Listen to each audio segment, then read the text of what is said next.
तो cashless economy की तरफ देश बढ़ रहा है और जाहिर तौर पर जो छोटे दुकानदार हैं उनके लिए ज़रूर थोड़ा सा कंफ्यूजन यहाँ पर है कि आखिर जो एक्स्ट्रा चार्जेस लगते हैं, डिक्लाइन चार्जेस लगते हैं डेबिट और क्रेडिट कार्ड के इस्तेमाल पर, उन्हें कितनी पर ट्रांजैक्शन फीस देनी होगी, इसे लेकर थोड़े से वो कंफ्यूज ज़रूर है यहाँ पर। लेकिन एक अच्छा कदम है और शायद अगर इन चार्जेस के बारे में या इन पेमेंट्स के बारे में उन्हें अच्छे से पता चल जाए तो उन्हें और बेहतर तरीके से समझ में आ जाएगा। तो कैसे कैशलेस पेमेंट आपके लिए फ़ायदेमंद है, ये हम आपको बता दें कि देश में करीब 14.6 लाख पीओएस या फिर स्वाइप मशीन्स जिन्हें कहा जाता है वो हैं और 2.5 करोड़ जो पीओएस मशीन्स हैं उनकी अभी भी ज़रूरत है। तो ये गैप कितना बड़ा है ये आप समझ सकते हैं। ज़्यादातर मशीन्स जो होती है इन्हें यहाँ पर देश में इंपोर्ट किया जाता है, जिसकी वजह से इनके प्राइस जो है वो करीब 18% इंपोर्ट ड्यूटी के साथ आपको पे करना पड़ता है, जिसकी वजह से इसकी कीमत ज़्यादा बढ़ जाती है। हालांकि सरकार ने पीओएस मैन्युफैक्चरिंग पर 31 मार्च तक के लिए छूट दी है, यानी कि आपके लिए बहुत बेहतर मौका है। आप खरीदना चाहें तो जाकर ये मशीन खरीद सकते हैं।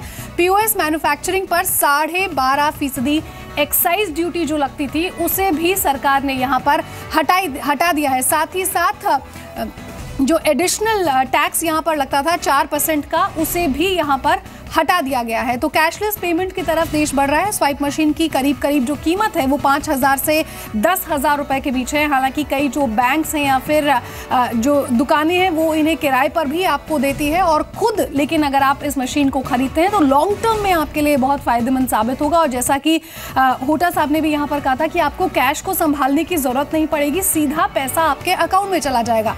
हम आपको बता दें कि बैंकों को हर महीने आपको 700 से 1,000 रुपए का किराया चुकाना होता है। अगर आप ये मशीन किराए पर लेते हैं तो आप अंदाज़ा लगा सकते हैं कि साल भर में आप जितना किराया देंगे शायद करीब उतने पैसे की आप मशीन, उससे भी कम पैसे की आप मशीन यहाँ पर खरीद सकेंगे। मेरे साथ यहाँ पर प्रकाश प्रियदर्शी दिल्ली से बने हुए हैं, उनके पास एक बार फिर से चल लेते हैं। प्रकाश, ये भी जानना चाहूँगी कि जो यहाँ पर दुकानदार है, अगर उसको एक और ऑल्टरनेट यहाँ पर दिया जाता है कि आप इस मशीन को खरीद लीजिए, ट्रांजैक्शन फीस नहीं लगेगी, और एक आसान तरीका अगर बताया जाता है, so are they willing to actually move to POS machines then cash?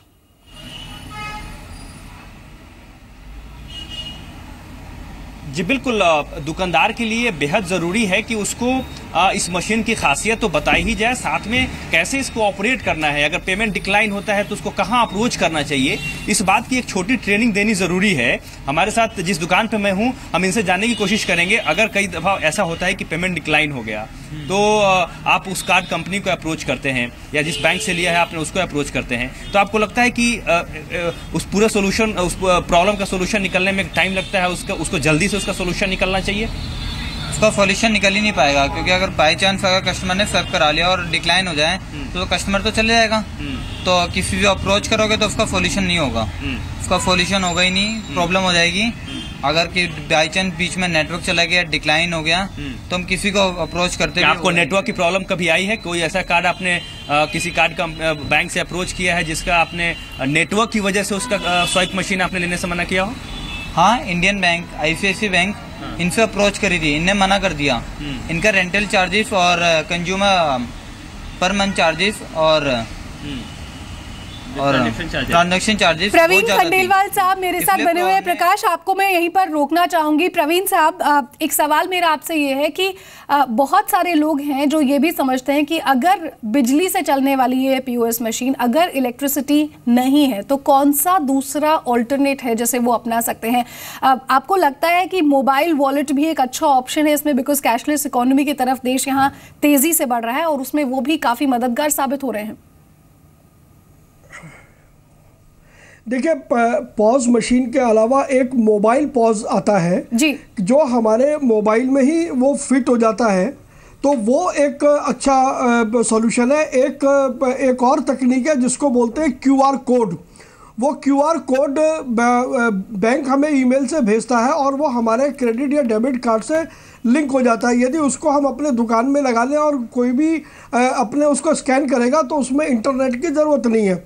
इसके अलावा मोबाइल वॉलेट का आपने जिक्र किया, ऐसे ही मोबाइल की बहुत सारी पेमेंट के एप्लीकेशंस हैं जिनके माध्यम से हम डिजिटल पेमेंट को पूरे देश में बढ़ावा दे सकते हैं। और मुझे लगता है कि क्योंकि पॉज मशीन्स का अपना एक खर्चा है, तो उसकी बजाय यदि हम इस प्रकार के विकल्पों को ज़्यादा बढ़ाएं तो मुझे लगता है कि निश्चित रूप से बहुत कम समय में हम पूरे देश भर में छोटे छोटे व्यापारियों को डिजिटल पेमेंट के महत्व से रूबरू करा सकते हैं। बिल्कुल, बहुत अच्छी बात आपने यहाँ पर कही कि शुरुआत है ये, और धीरे धीरे हम जो छोटे व्यापारी हैं उन्हें इसके जो पॉजिटिव फीचर्स हैं उनसे रूबरू करा सकते हैं। बहुत बहुत शुक्रिया प्रवीण साहब आपका हमारे साथ जुड़ने के लिए, साथ ही साथ होटा साहब आपका भी बहुत बहुत शुक्रिया, प्रकाश और सिल्की आपका भी बहुत बहुत शुक्रिया यहाँ पर।